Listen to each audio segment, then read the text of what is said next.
I am going to show you an art project that you can choose to do this week. So I'm going to take this picture of my dog that I printed off, and I like how it has some really good highlights to show where the lines are to help me trace it. So then what you're going to do is you're going to take a piece of paper, just a blank sheet of paper, and you can actually put it right on top of your picture and then put it on a window and then trace all of your main lines. Don't worry about the small details. This is what we're going to be creating today, a colorful abstract picture of your animal, of your pet, or you can just find one online and print it off and trace it. A coloring page would be a good one to trace. So this is my picture that I started with, and this is how it's going to end up. So this one I already traced, and then I went ahead with a pencil and broke it up into sections. So I just drew some squiggles and separated it out. Then I'm going to pick my marker colors. So I think I'm going to do red, blue, purple, actually, yep, red, blue, purple, and maybe orange. Yeah, I'm going to do these. So then I would go ahead and I'm going to start with one section. So I have a section right here. I'm going to take and do a pattern inside that section. I'm not going to outline the section. Now let me make sure that I know where my section is. I'm just going to pick a pattern to fill in that spot. So if I was doing stripes, I start, and then I stop once I hit the pencil. So I'll stop once I hit the pencil. Now, I want you to do two things to each section. So I could go back in and I could add stripes going the opposite direction, or I could color in the stripes, or I could add polka dots or squiggles. So you decide. So there's my first section. Then I'm going to take another color and I'm going to I have a section right here. I'm going to do circles for this one, some colored in. So my circle starts here, look, and it cuts off once it hits the pencil. Color it. Okay, and then I'm going to go back, maybe put some smaller polka dots. So that'll count as my two things since I colored something in. Okay, then I'm going to come over here to this section. Do you see where the pencil starts and ends? And I'm going to do zigzags. Now I'm not going to draw on my eye. I'm going to hop over, this is Lucy, I'm going to hop over her eye. Stop once I get to the boundary.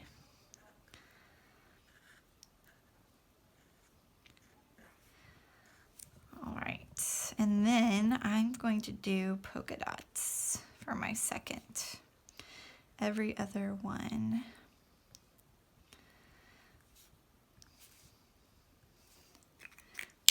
Looks like a cool dog. All right, then my next section is here.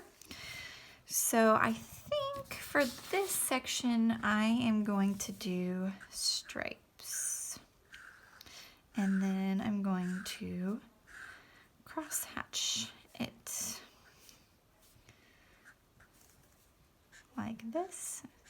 So I'm going to do cross hatching, which is where you go directly across. Basically like a giant tic-tac-toe board. Okay, and then I'm going to do red for the other eye. And so I'm trying to make sure my colors don't touch as I go. All right, and then I'm going to do swirls.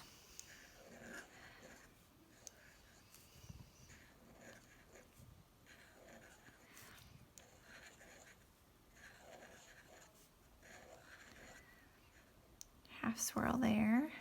Half swirl here, half swirl here. All right, and then I have to figure out something else to do. So what I'm gonna do, I think I'm gonna go back in and color the middle of the swirl. So that will be my second thing.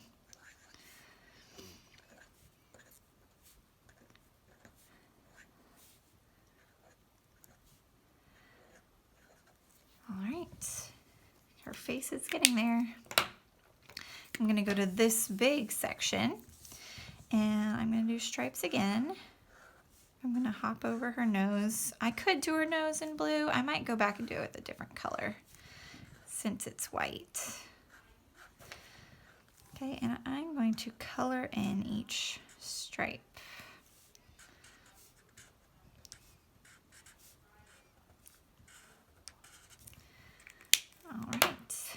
then I think I'm gonna add green to my colors choices here. And I'm going to do X's all the way across.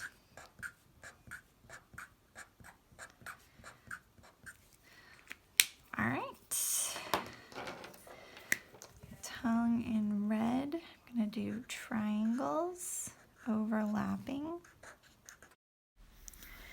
So after you finish one section or the face, you just keep going. Just keep filling in each section. Use lines, use zigzags, use shapes, color things in, be creative with it. I cannot wait to see all the awesome, crazy, complex patterns y'all come up with. Don't get frustrated. Ask me if you have questions. All right, once you get to the end of your drawing, I tried not to repeat very many of my patterns, just to make it more fun to figure them out. To figure out different patterns, you're gonna get, this is the fun part, you're gonna get to go back and erase all your pencil line. The parts where each of your sections were separated, you're just gonna erase that. So there's no more pencil and nobody can see how you broke up your patterns. There were a couple times that I changed my mind about the size and redrew it. You can always do that as you're going. All right, so I think I have everything erased, and then you have completed your picture. You could choose to paint the background, you could cut it out and glue it on construction paper, you could frame it just like this. Just like in art class, you could put a black border around the edge, and the only final thing you need to do is sign your artwork. And you could also title it the name of your pet. Let me know if you have any questions.